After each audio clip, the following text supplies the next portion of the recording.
When he had parked his truck on the roof of the Van Ness Pet Hospital, he quickly carried the plastic cage containing the inert false cat downstairs to Hannibal Sloat's office.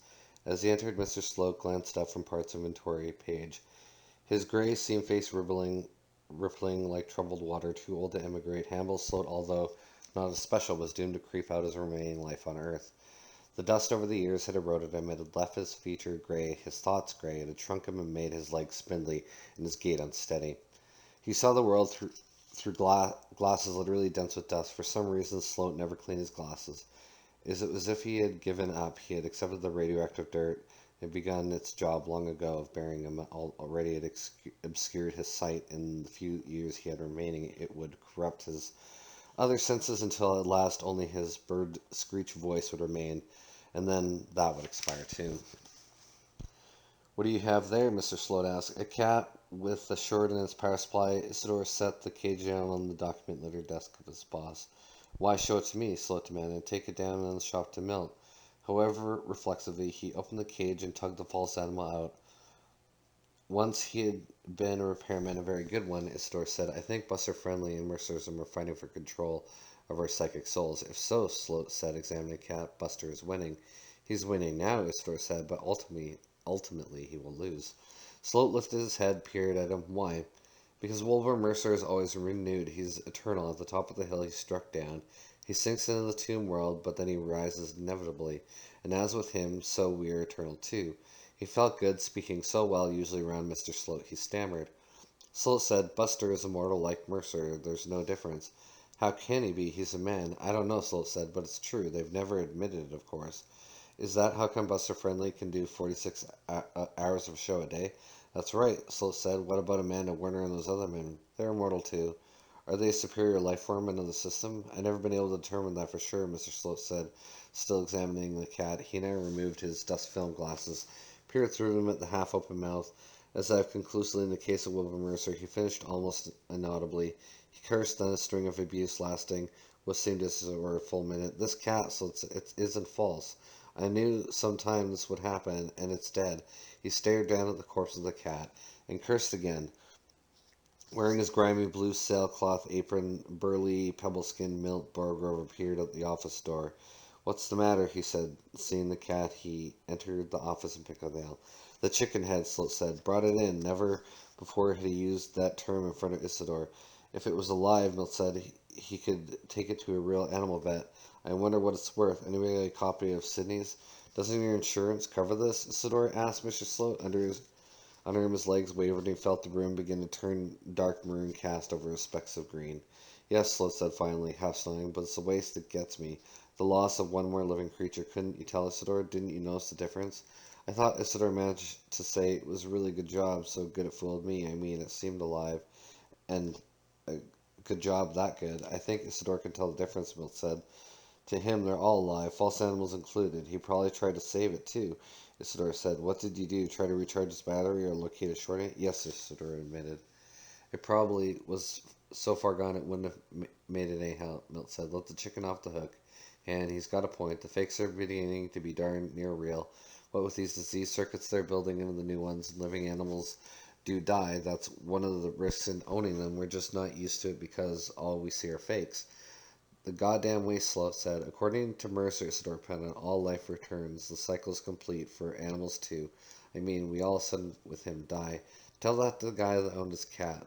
Mr. Sloat said. "Not sure if his boss were serious," Isidore said. "You mean I have to? But you always handle vid calls." He had a phobia about the vid phone and making a call, especially to a stranger. Virtually impossible. Mr. Sloat, of course, knew this. "Don't make him," Milt said. "I'll do it." He reached for the receiver. "What's his number?" "I've got it here somewhere." Isidore fumbled in his work smock pockets. Sloat said, "I want the chicken head to do it." "I can't use the vid phone," Isidore protested, his heart laboring, "because I'm hairy, ugly, dirty, stooped, snaggle-toothed, and gray, and also I feel sick from the radiation and think I'm going to die."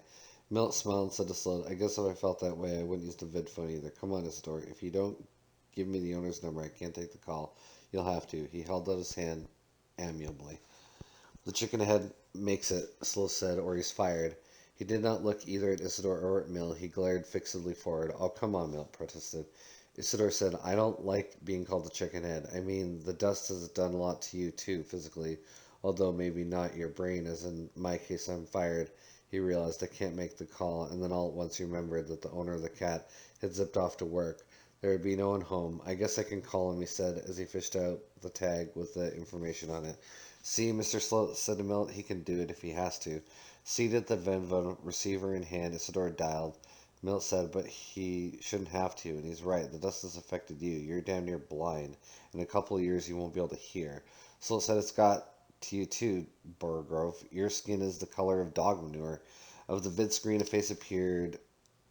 A Mitterlushaposh, somewhat careful-looking woman who wore her hair in a tight bun. Yes, she said, Mrs. Pilson, Isidore said, terror spewing through him. He had not thought of it naturally, but the owner had a wife, who of course was home. I want to talk to you about your... He broke off, rubbed his chin. Your cat. Oh yes, he picked up Horace. Did it turn out to be pneumonitis? That's what Mr. Pilson thought. Isidore said, your cat died. Oh no, God in heaven. We'll replace it, he said. We have insurance. He glanced towards Mr. Sloat. He seemed to concur. The owner of our firm, Mr. Wilhelm Sloat. He floundered. Well, personally, no, Sloat said. We'll give them a check, a Sydney's list price. We'll personally pick the replacement cat out for you, Isidore found himself saying. Having started a conversation which he could not endure. He discovered himself unable to get back out. What he was saying possessed an intrinsic logic which he had no means of halting. It had to grind to its own conclusion. Both Mr. Sloat and Milt Borgrove stared at him as he rattled on. Give us the specifications of the cat you desire. Color, sex, subtypes, such as man, Persian, Abyssinian. Horace is dead, Miss Pilson said. He had pneumonitis, Isidore said. He died on the trip to the hospital. Our senior staff physician, Dr. Hannibal Sloat, expressed the belief that nothing at this point could have saved him. But isn't it fortunate, Mr. Pilson, that we're going to replace him? Am I correct? Miss Pilson, tears appearing in her eyes, said, there is only one cat like Horace. He used to, when he was just a kitten, stare up at us if asking a question. We never understood what the question was. Maybe now he knows the answer. Fresh tears appeared. I guess we all will eventually. An inspiration came to Isidore. What about an exact electric duplicate of your cat? We can have a superb handcrafted job by a real writing carpenter in which every detail of the old animal is faithfully repeated and permanent. Oh, that's dreadful, Miss Pilson protested. What are you saying? Don't tell my husband that. Don't suggest that to Ed or he'll go mad. He loved Horace more than any cat he ever had, and he's had a cat since he was a child. Taking the vid phone for receiver from the store, Milt said to the woman, we can give you the check on the mail Sydney's list, or, as Mr. Isidore suggested, we can pick out a new cat for you. We're very sorry that your cat died, but as Mr. Isidore pointed out, the cat had pneumonitis, which is almost always fatal. His tone rolled out professionally of the three of them at the Van Ness Pet Hospital. Milt performed the best in the matter of business phone calls. I can tell my husband, Miss Pilson said. All right, ma'am. Milt said and grimaced slightly. We'll call him. Would you give me his number at his place or employment? He groped for a pen and pad of paper. Mr. Sloat handed them to him. Listen, Mrs. Pilson said. She seemed now to rally. Maybe the other gentleman is right. Maybe I ought to commission electric replacement of Horace.